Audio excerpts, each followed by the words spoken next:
It's 21 minutes to 11 here on Summer Nights Radio New Zealand International. And it's time for another of our documentaries and features from tertiary media students around the country. Tonight, Heart, Soul and More by Andrew Hutchby. He's a former student of the New Zealand Radio Training School at Whitireia Polytechnic in Wellington. Today we're having shepherd's pie, which with a cheesy top. And we're also going to have ice cream. And I haven't made up my mind whether we're going to have chocolate milkshake or just Milo. A simple supper for most. But as you'll find out, it's more than just a Friday night meal for the children at Masterton's Baptist Church Kids Club. Donna Stancliffe-Deans is the lifeblood of the Kids Club. She puts her heart, soul and more into what she does. How did you actually get involved? They asked me to cook because the first person who was doing cooking, she couldn't stay. So they asked me would I help. So I said yes, and I'm still there. So how many kids are going to be turning up tonight? This is the thing, we never know. On average, we would say, 28, 30, but it has gone up to 50. So it all depends what's on in the town. We're just trying to do the best for them. Don't want them on the streets. It gives parents a chance to rest. Even some parents just go have a cup of coffee, just to talk to each other, because they don't get that chance. So if that means that we save marriages, relationships, it's worth it. And when they come back, you can see the change from the stress when they bring the children, the relief, it's gone and relaxed. It's good. It's good. $2.50 we charge per child, but that cannot cover. So I make it a thing that I tithe through. Okay. So I contribute by tithing through this. Well, we better get shopping then. Right, what have we got today? So when you're looking for the meat that you're buying, do you go for the cheapest, or how do you know? What are you choosing? These lovely people here at Pack and Save, they're wonderful. And if there's an offer on, the ladies will tell me. Today, $12. It's okay. It's not bad. You may not think, but it's how you cook it, not what it looks like. When the summer comes on really strong, people in the church grow. So they donate a lot of vegetables, so we don't really have to buy when the summer started. Hi. Hello, my darling. How are you? I'm good. It's shepherd's pies today, Kids Club today. Oh, okay. Back at the church kitchen, meal preparations get underway. I have to cut the vegetables up and cook them first, and then I have to blend them down, because the children are not used to eating vegetables. So therefore, when they see it, they're very nervous and tend not to eat. When I first started this, I made the most gorgeous meal of beef stew and dumplings, and no one ate it. They wouldn't eat it, and they were scared of it. They said, "What's that?" And what I found is that a lot of children don't normally have meals where they have to chew, so you have to do meals where they can just swallow quite easily, hence mince. Blended vegetables. One good thing that's happened from this club, a lot of children don't have tables and chairs at home. They sit in front of the TV or on the floor to eat. But being here, we insist that they eat at a table. And one mother was really quite wonderful. She goes, I want to thank you, because my children said to me, why don't we ever sit to the table and speak and eat? And she says, I didn't have an answer. I just didn't bother to get a table and chairs. So she said she actually bought one, and she said it's the best thing that's ever happened in her family. They actually talk at meal times and sit and laugh, and she cooks better now, because the kids say, well, LaDonna makes this, or LaDonna makes her meatballs. Can you make meatballs? And not only that, it encourages the mothers to cook, to see that it's not hard, and therefore the children are learning because they help to cook as well. Because at the moment they're just sitting there in front of the TV, spooning their food down, no taste, no interest. But now, massive change.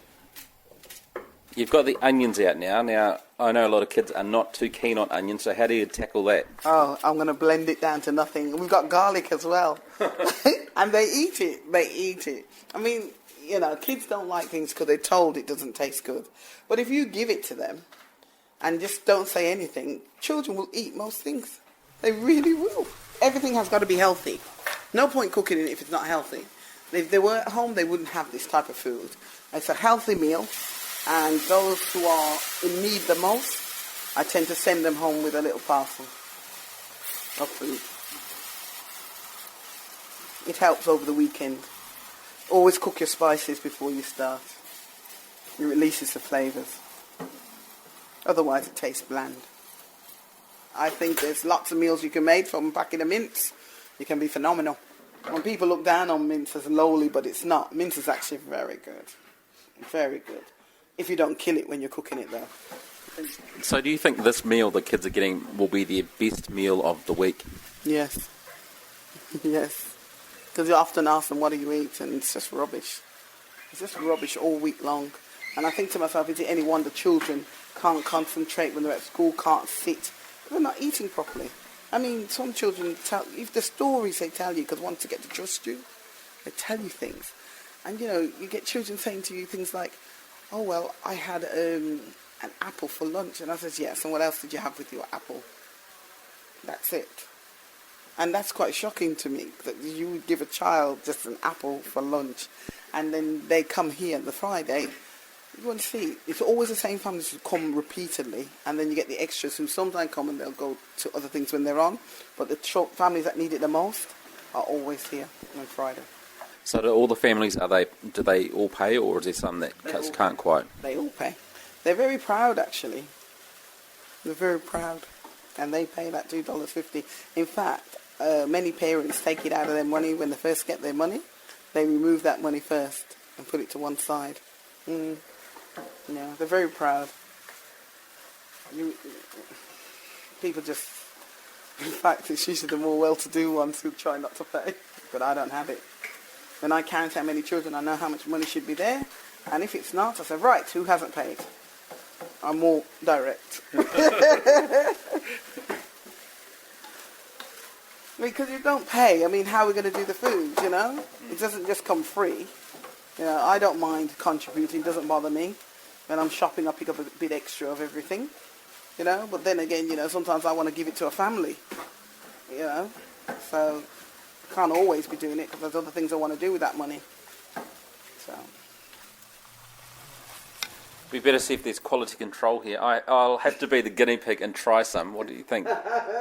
What will I be expecting? Flavours, bit of veg. You'll know it's vegetables because you eat vegetables, but they won't. Just nice flavours. Hearty meal. Very tasty. It's 5:30 and the children start arriving. Well, we have Xbox, we have toys, we buy toys. They have play. A lot of children don't have a father in the home. So therefore what's important is that they see males in a positive view. So therefore they play. There's rough plays allowed here. Because a lot of boys today are not allowed to climb trees to do rough, what we call rough play, which was normal play when I was growing up. But today it's considered bad. But here they're allowed. It's good for them. And then the younger children, they're more into this side where it's quieter and they play their games and they like the Xbox Lego games and things like that. And we have dolls' houses and a racetrack. Very good. And have someone to talk to. Here's church elder Andrea Clark. I was the one who had the vision for it initially, and it's great to see it doing what it's doing. It's wonderful. And she's been the best thing that's happened. She actually is an anchor for these kids, because whatever's going on in Kids Club, whatever's going on in their lives, these kids know that the one thing that stays steady, and I've seen it because I watch her, she stays steady, her rules stay the same, her love for the children is consistent, and they know that no matter what's happening, LaDonna's always there. She's just there for them, and they know it. And she's been the one steady thing all the way through.